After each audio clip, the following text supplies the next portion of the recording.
სატრეიდერებო გუში ცნობილი გახდა ამერიკის არასაფერმო დასაქმების წინასწარი მონაცემი, რომელიც მცირედი ჩემცი და ამან გამოიწვია გარკვეული ნეგატიური ზეგავლენა დოლართან მიმართებაში, ასევე ამას დაემატა ჩიკაგოს შემსწავლელი მენეჯერების ინდექსი, რომელიც ასევე ერთ-ერთი ყველაზე მნიშვნელოვანია, ეს მონაცემი შემცირდა და სწორედ ამაზე დარნობით ამერიკულ სესიაზე დოლარმა დაკარგა თავისი პოზიციები და მცირედით გაუფასურდა, მაგრამ სავარაუდოდ დაიბრუნებს დოლარი თავის პოზიციებს. ნახოთ როგორ გავითარდება მოვლენები. დღეს ცნობილი გახდება ამერიკის უმუშევრობის საჩივრები, ეს ყოველი ხუთშაბათის მონაცემია.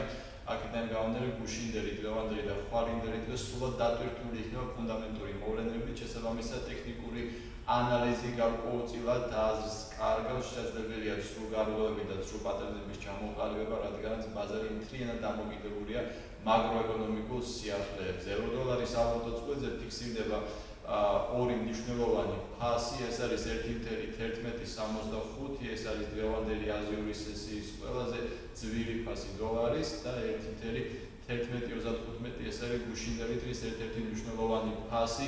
ჩვენი აზრით ამ დონეების გარკვევის შემთხვევაში შეაძლოა ჩამოყალიბდეს ტენდენცია და მოგწეს ვაჭრობის ძალიან კარგი საშუალება. დღეისათვის სულ ეს იყო, გისურვებთ წარმატებულ ვაჭრობას, ხვალამდე.